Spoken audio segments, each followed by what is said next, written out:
everybody doing? Welcome again to another time for our Trend Schools.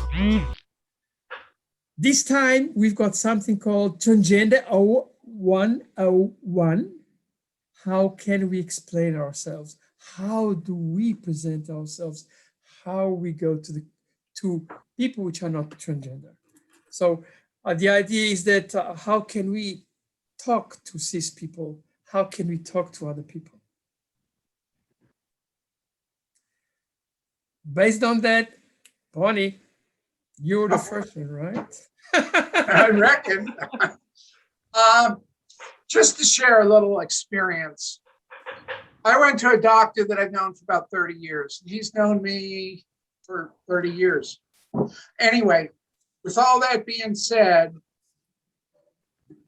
he was asking me questions about the transgender community.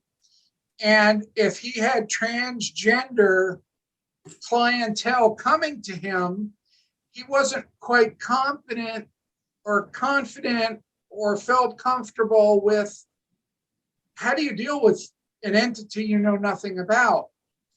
And I just broke it down real simple for him. I just said, listen, when somebody comes in and you're not sure whether a boy or a girl, you ask, what pronouns do you go by? First of all, you've made a friend. Second of all, you report them and you made them feel like you give a shit. And you've opened the doorway for communication. And then I explained to him, he says, but what if I make a mistake and I misgender him? I said, that's real simple. So all you got to do is just say, oh, I'm sorry. And then just gender them right. Like say, yes, sir. And go, oh, I meant, yes, ma'am, I'm sorry. And then just move on. Don't waste any energy trying to explain. Just kind of flow with, and transgender people are really not different than anybody else, except that their brain and their bodies don't always match. But a lot of times he might deal with people that the body and the mind does match, but they're transgender. And the key is that I was just trying to make him understand that we're people just like everybody else. There's no difference. There's nothing special. There's nothing like, whatever. Yeah, I mean, we may have some issues, but you know what? Everybody has issues. If you're alive and you're doing stuff, it's all about the process of going through it. But he felt like, well, transgenders have all these different things, and I don't want to offend anybody or hurt anybody. And he's aware of like the suicide rate and all the things. And he wouldn't want to cause anybody any grief, which, wow, powerful. I mean, for a doctor to care that much.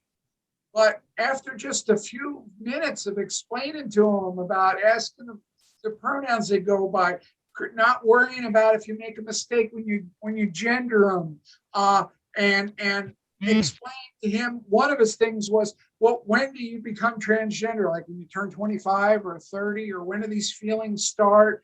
And I said to him, my thing was that I was always a woman. And he says, no, you were born a man. And I said to him, yeah, but you see, that's the point you didn't understand. My brain was always female. And then I explained to him how I learned when I was 6 years old, when I got slapped across the face from a nun because I was playing with this girl Ann and her doll, and a boy came over and pulled its head off. So the nun immediately attacked me. And that was the first time at 6 years old, not that I'm doy, but I didn't even realize it was boys and girls. I just related a certain way and felt a certain way and didn't think about it. And I said, and then society, and I explained when testosterone kicked in and all the effects that it had on me and what it did and the changes. And I explained to him how today, they sent my mother to a shrink when I was 6 years old because they said she was raising me as a girl, and it wasn't anything like that. My mother had to carry that guilt, and I never knew about it till after she was gone. So, but anyway, my point is that by just me taking a few minutes out of his busy day and my day, I answered questions Now, this is a person, a doctor that can really help a lot of transgender people. It's important that he's made aware of it because we need good doctors that are willing to help us. And this guy is, I'm not going on about him. I'm just trying to say he might not specialize in the transgender field, but if he felt comfortable with it, he has no problem with Dr. Power's system, and he has no problems with stuff. He just doesn't want to do something that's outside of his comfort zone. So by me spending a few minutes with him, I expanded his comfort zone, that he'll be a lot more apt and open that if somebody went to him and had an issue.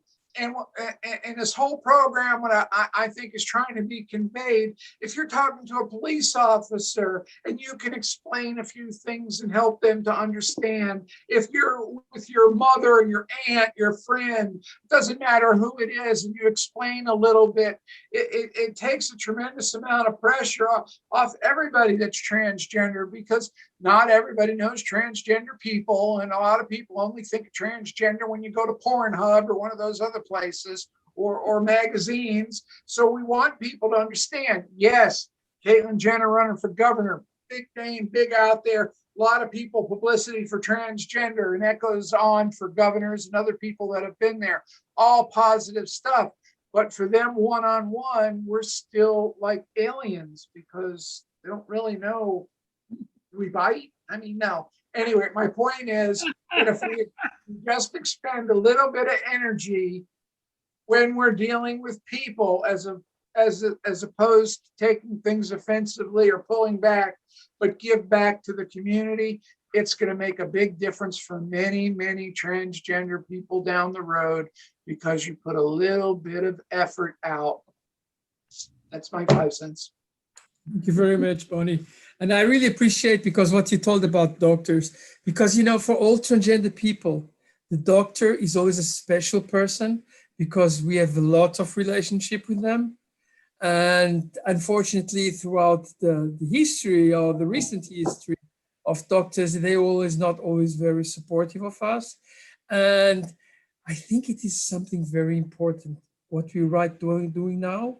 It is kind of, how can we educate people which have no idea what are transgender, I know some of us have got more experience than others here around this. Raj, you have something to say about that? Oh, I love how you segued to me. I love that.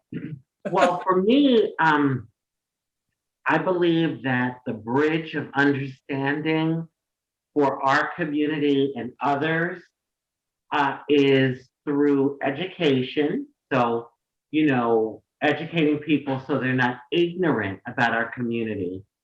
And also exposure, visibility. Because, when you see people in our community, when other people see us, it kind of becomes familiar the more you see transgender people. So it's not like, oh my God, look, there's a unicorn, people get used to it more. So those are the two things I think that are so important, the visibility and the education. The thing about it, when people are ignorant, usually that leads to fear.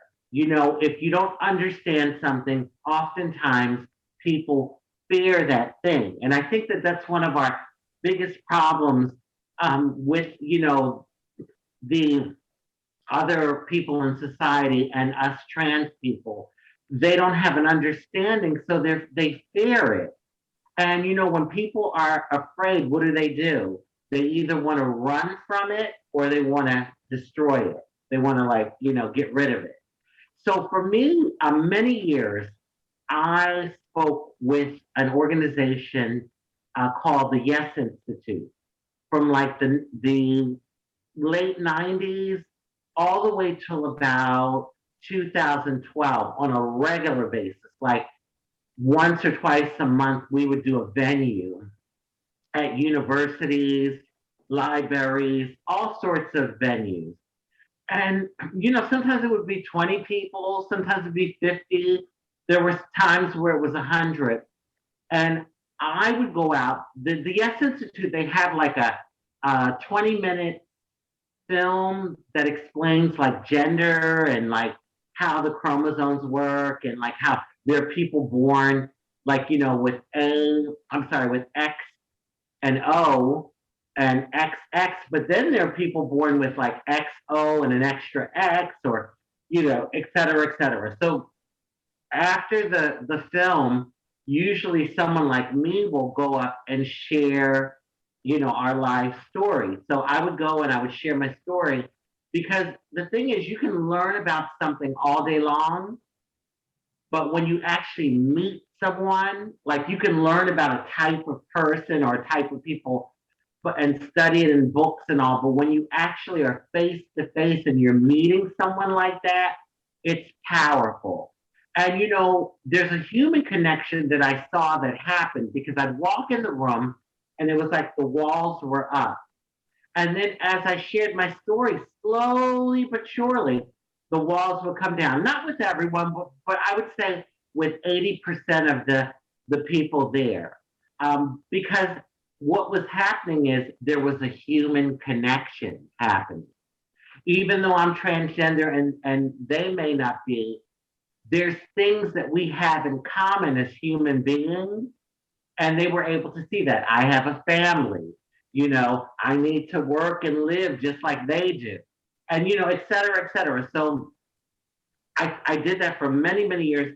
And, you know, when I was doing it, that was in the time where there was like a lot of just misinformation about trans people. And also, we weren't as visible then. But I would always keep in mind, it was like I was planting seeds. You know, even if it was 20 people, those 20 people were going to leave that venue and they were going to go and tell at least one person about it. And that's how things spread, you know? So I would share in my, you know, talk, my life journey, like from a little child all the way to now as an adult. And I would use examples too. I would say, like, you know, imagine yourself going to bed at night and you're one gender, and in the morning you wake up and you're another gender, but you still inside feel like the gender you were when you went to bed. You know, you're going to swear down that, like, if you were a woman and you went to bed and woke up in a man's body, you're going to swear, I'm a woman, or vice versa. You know, if you're a man and you went to bed and woke up in a woman's body, you're going to be like, no, I'm a man. And so I would use examples of like that to kind of bring it home to people. And of course, you know, the visibility thing. I mean, me, since about 2011, when my story went viral, I mean, I've been really visible, like globally in different ways. And so whenever I do an interview or whenever I have exposure, in the back of my mind, and sometimes in the forefront of my mind, I'm thinking, you know what? Someone is going to see this and see me, and, you know, be able to like connect in some way. And I'm a trans person, but there's a connection happening. And I think that that's just a powerful thing. And I think that's going to be the key to really have the world understand and maybe even one day accept our community. Ella? Thank you very much. They were beautiful words. Thank I do agree with you completely about the visibility. And I'll come a little bit later on about myself and visibility and you know what we are doing. And you know, Trans Gurus is a good example of visibility and trying to, you know, to teach people about us. Okay. Jimmy, yeah, I'm sure you're gonna have some beautiful words as usual. Can you hear me? Can you hear me, Ella?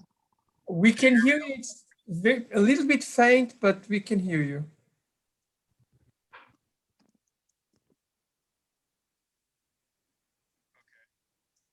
So today, Transgender 101, explaining the transgender community. And if I encounter someone and they show genuine interest, genuine curiosity, a genuine,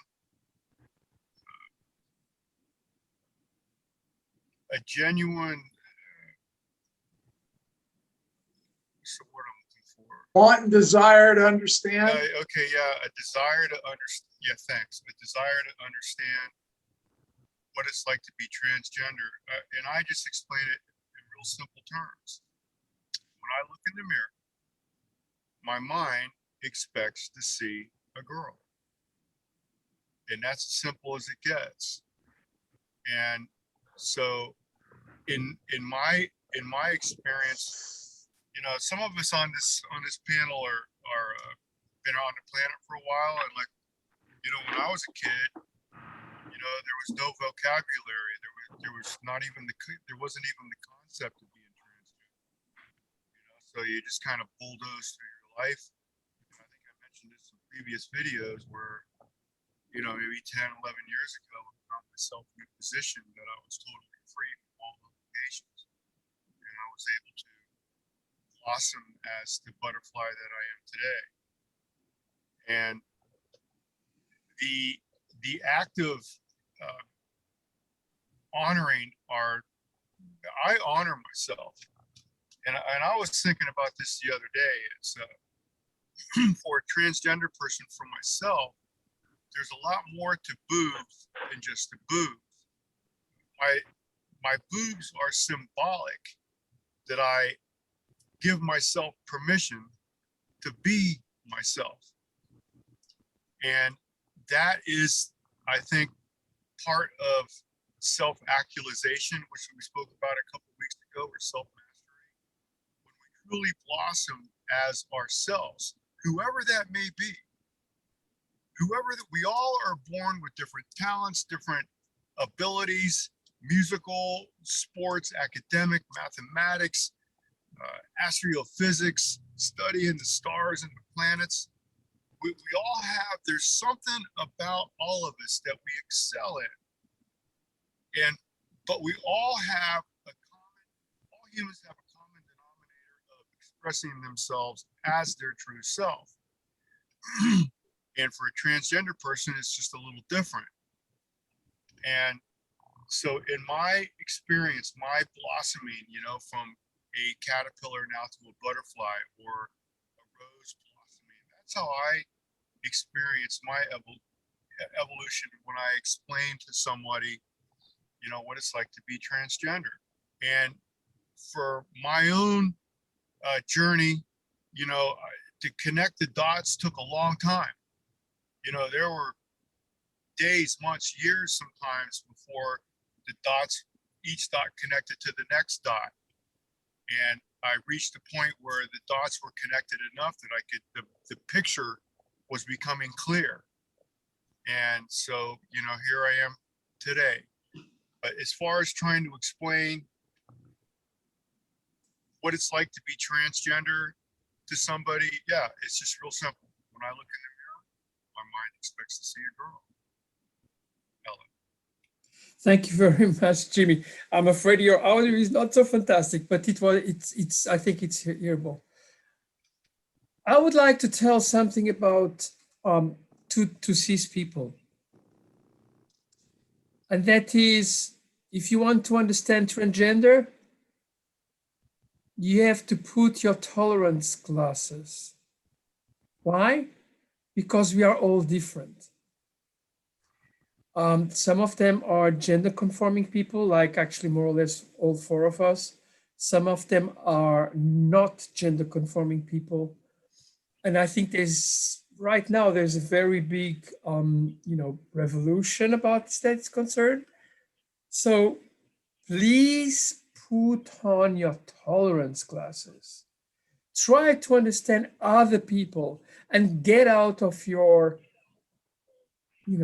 old ideas. Everything is changing. It's very interesting. And I want to tell you a small history about, evolution actually. A couple of years ago, or let's say 10 years ago, if you heard a man telling, a man telling, oh, that is my husband, you would get shocked, right? Today, why get shocked? Everybody, it happens a lot. It's starting to get into the normal civilization. Yes, of course, there are people which are against it, and that is understandable too. We are allowed to have our points of view. But come on, this has become normal. Like gay people, transgender people have been always existed. It's nothing new. It's absolutely normal. Yes, we have been pressurized by society to hide ourselves. And I feel guilty too. I mean, just today I was working with many other people. Nobody knows I'm transgender. I don't go around with a little, transgender flag to tell everybody, hi, I'm transgender here. No, because it's not asked for. It is my job, it's my business, it's so, and that brings to a very interesting point, talking about transgender visibility. If you are cis, how many transgender people do you know that you don't even know they are transgender? And let me tell you, there's a lot of them out there that we can't even tell. I am shocked by a very good friend of mine in the UK. Right now, apparently in the UK, there's some pullback against transgender people, although there's quite a lot of transgender people in the UK. But there's a couple of, pullback because of some famous writers which started to make transphobic things. So I have many friends. Some of them actually, we had, sex reassignment surgery in the same place and became friends that just went to hell because they say, you know what, I have to earn a living. And if I go and tell everybody that I'm transgender, people will not appreciate that.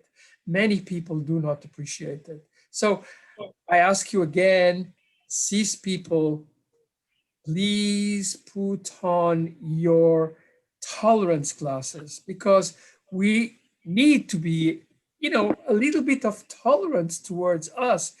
And believe me, transgender people are all over the place. I mean, we have billionaires which are transgender. We have the poorest people which are transgender. We have absolutely normal people which are transgender. Rocket scientists, I know a rocket scientist which is transgender. She worked for NASA. We have when God gave us our gift of being transgender, he didn't say that we should be this or this type of category. He put us all over the place. Did you notice how you said when God gave us a gift of transgender, meaning that transgender is not something to feel bad about. It's something to feel good about, feel proud of, and it makes us special and stand out. So it can all be viewed different ways, but yes, I see it as a gift as well. The classes of accepting others is a growing process. I have many friends actually which are people of Arabic origins. Can you believe I know a gay man, which is a very good friend, which is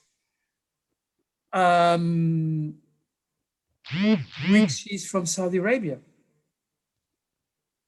Can you imagine to be a gay person from Saudi Arabia? No, tell us. It's terrible. If they know in Saudi Arabia that he's gay, he's going to die. Okay. Because of the lack of tolerance. And this is something that our civilization and our people really should start looking for, is tolerance to each other, being human to another, following the doctrines of God, because that's what God told us, to be, good with each other, and understand each other. And that applies to transgender people too. Amen, Ella. You know, I wanted to say this too. Um, Jimmy had said something about the butterfly.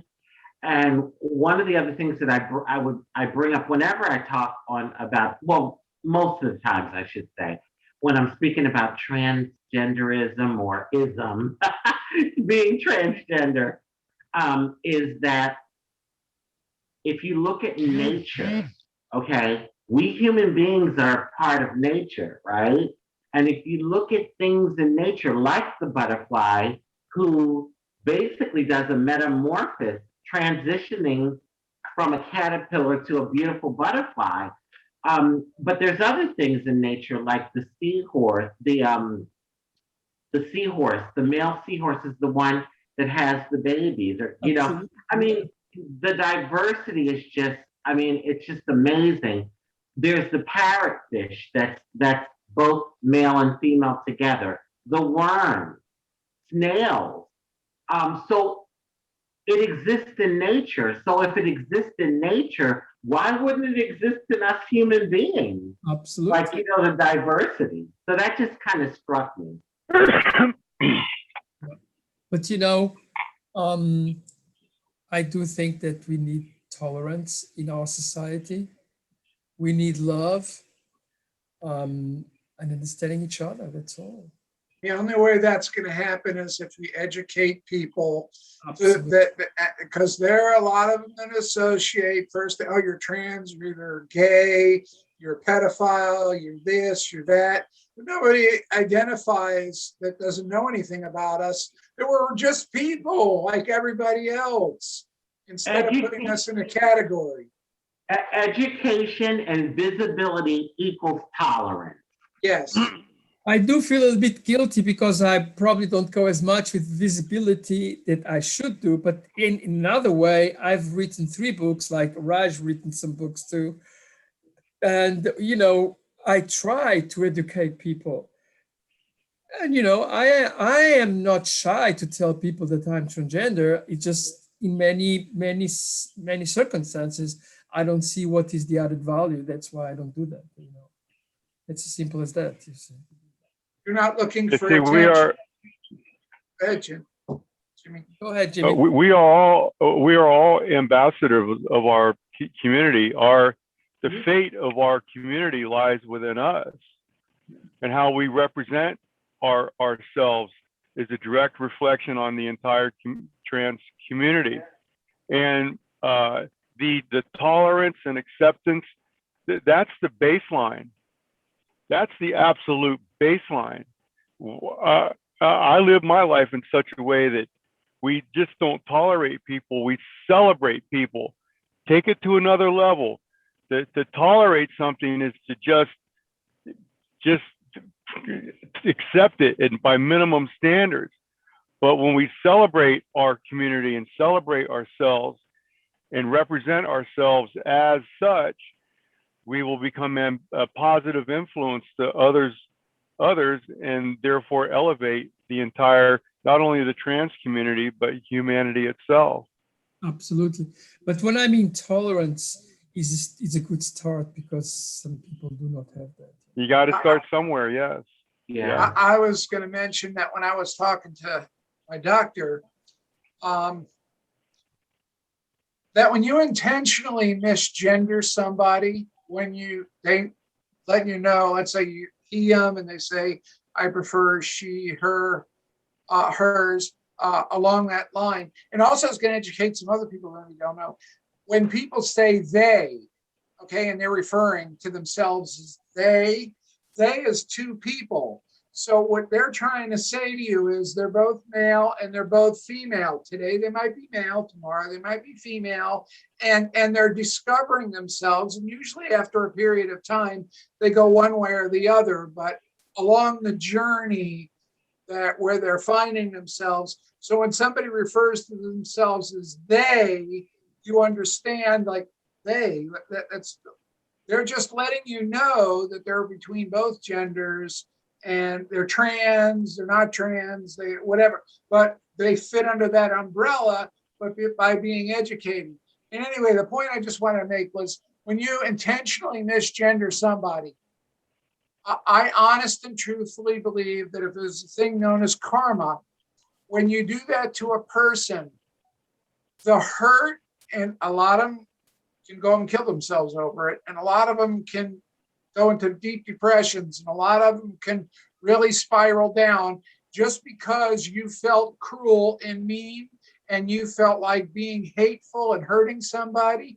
Your hatefulness and your hurtfulness, I hope, comes back to you tenfold for what you're doing to that person that deserved nothing other than just being there to be made to feel really, really bad. Anyway, enough about that. It's just very important. And like I said, if you misgender somebody, just say, I'm sorry, she, and then go on. You don't have to make a big to-do about it. But to intentionally do that, that is about as evil can get. That's all. Absolutely. And by the way, I just want to say, in case you all out there don't know, the federal government, our government, is now going to allow people to put X as their gender on passports and government documents. And that will be starting in the fall. So that's amazing. So that's what our visibility and our education is doing, I didn't know, Raj. I am not so sure about that because I'd like to know more about where they're going to put the X's, because I am a transgender woman. I want to have my woman in my certificate. I don't want to have the X. You know what I mean? Well, the non-binaries do. Correct. The gender that is okay. non-conforming and non-binaries do. So where there exists in Australia and India, they really have that as well. But the issue is that some people are automatically put in the X where they are actually, gender conforming people. So they're just transgender, So that is a little bit, you have to be a bit careful with it. Hopefully there'll be a policy where if you do it and you want to change it back, you can, I think probably you can, but. Bonnie, you were going to say something. Sorry. No, I thought we were going to wrap it up, and I would love, if anybody ever wanted us to come speak, we'd be more than glad to do that. And and if we could educate people, and that's the only reason we do what we do. Listen, we don't want to be known as trans people. I mean, we just want to blend. If people read us, they read us, or if whatever happens, happens. But to have to try to do it, we just want to try to exist and coexist just like everybody else does in society. And that's all. Just I would love to be able to share and give just like we're doing right now. Amen. Absolutely. I totally agree. It's so nice. Anyway, with those words, I think we're going to wrap it up for today. It was a really nice discussion as usual. And please come and see in Facebook and YouTube and show as well that you accept us and you follow us. Send us your questions. And send us your questions because we publish, people send us messages all the time. Pictures, this, that, and we publish them all the time. So if you have something that you want us to put out there, send it to us. We put it right up. Absolutely. With those words, bye, everybody. All right, good night. Bye, everyone.